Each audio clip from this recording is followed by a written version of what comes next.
Hello everybody, this is Johns Hopkins with Baltimore Heritage, and we are back for another of our 5-minute Histories videos, obviously here in front of Fort McHenry. I want to say a quick thanks to a board member of ours, Will Backstrom, who had the idea for doing this. Earlier this week, we had a visit from the Vice President and the President of the United States, and we had hoped to get this video out in time for them to see it ahead of time. We didn't make that mark, but who knows, maybe they'll take a look at it afterwards, and we're still pleased to do it. So Fort McHenry, obviously, its greatest claim to fame is as a fort in the War of 1812, defending Baltimore, but it was built for another war against the British. It was built in 1776 for the Revolutionary War, and at that time it was called Fort Whetstone. Luckily for us, the British never invaded Baltimore in the Revolutionary War, and based on the outcome of their attack against us in the War of 1812, maybe lucky for the British that they didn't either. So it was Fort Whetstone until the 1790s. Britain had gotten itself caught up in the Napoleonic Wars at that time, and Congress was afraid that because France had been such a good ally to us during the Revolution, we might get swept up into those wars as well. And so Congress commissioned a number of forts at East Coast port cities. And in 1798, Fort Whetstone, an earthen berm fort, underwent a major upgrade into the brick fort we know today as Fort McHenry. And it was named after James McHenry, who was the Secretary of War. He was an interesting figure. He was born in Ireland, came to the United States, first arriving in Philadelphia, studied medicine under Benjamin Rush, probably the most prominent doctor of the day, also a signer of the Declaration of Independence, came to Baltimore and purchased a property from the Ridgely family. If you know Hampton Mansion, another National Historic Site in Towson, that's the Ridgely family. And the property had the same name today as it did back then, Ridgely's Delight. If you don't know that really wonderful neighborhood by Camden Yards, go take a walk. It's worth a couple block walk, a fantastic neighborhood. That was James McHenry's. McHenry was also credited as Secretary of War, founding the U.S. Navy War Department. And so what better name to put a new fort on a port city, or upgrade a fort on a port city, than after the Secretary of War from Baltimore, who was responsible for the Navy War Department. That's how it got its name.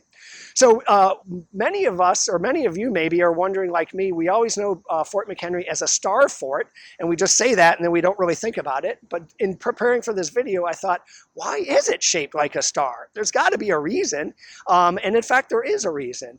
Before, the star forts came into existence not because of the Star-Spangled Banner, and this fort was part of the national anthem, but they came into being when gunpowder came into warfare.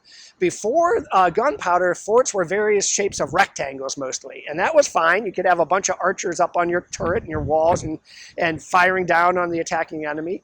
But the big, long, straight walls presented problems for gunpowder, and especially for cannon. A cannoneer, it was the proverbial hitting the broadside of a barn. That wasn't so good. And it also didn't provide any good angles to fire down upon saboteurs who would come and plant explosives at the base of your wall. So a star fort, its points are much harder to hit with a cannon. And also, if you're out there on one of the prongs, you can take a look and see if somebody's trying to attack the other prong, and you've got a really good vantage point to try to pick them off before they set off any explosives. So that in the 1500s in Italy especially, that's when star forts got its start. Michelangelo even designed one to protect Florence from the invading French. So that's how we our legacy of star forts here at Fort McHenry. Okay, so up to now we're past the Napoleonic Wars and we're into the War of 1812. There is no way we can cover the War of 1812 and the Battle of Baltimore and the Star-Spangled Banner and the saving of America from the British again in 5 minutes. Maybe we'll do a whole video just on that. But suffice it to say, the British were after us in 1814, September 12th and 13th. As the defenders defended the land attack at Patterson Park, the defenders here, 1,000 of them, defended from the naval assault. And the British Navy wanted to get past Fort McHenry. They didn't really care about Fort McHenry, but they wanted to get past it so that all of their cannons that were mounted on their ships, they could sail their ships in and point all those cannons at downtown Baltimore and bomb us to the living daylights. So the fort was critical in stopping that naval invasion to prevent the bombardment of downtown Baltimore. Interestingly, the British ships had a little bit longer longer range cannons. So they anchor themselves just out of our cannon range and just within theirs. There's a wonderful, if you're ever in a boat, there is a wonderful buoy that the U.S. Coast Guard has out anchored right by Key Bridge, just inside Key Bridge, where the center of the British bombardment, the boats bombarding the fort happened. And it's painted, of course, in the Star Spangled Banner. So take a look at that. It's really cool. Here we are at the entrance of the fort. And also a truck route, apparently. So if you hear some noise, that's what's going on. All right, very quickly, the 1,000 defenders were longtime Baltimore families. They were newly arrived immigrants. They were Caucasians. They were African Americans. We have documentation that there was even at least one, maybe two Jewish defenders who were brought kosher meals during the bombardment. The bombardment lasted 25 hours. Over 1,500 bombs bursted in air. One of the bombs actually landed in the magazine at Fort McHenry, where all the gunpowder was stored. Captain Armistead, General Armistead, quickly had all of the gunpowder taken over to behind the back wall for better safekeeping. Miraculously, the British bomb was a dud that landed in there. And we survived, proving a critical defense that helped turn the war and helped convince the British that we were serious as a young country. We weren't going to be pushed around, and eventually led to the British conceit that they weren't going to win this war.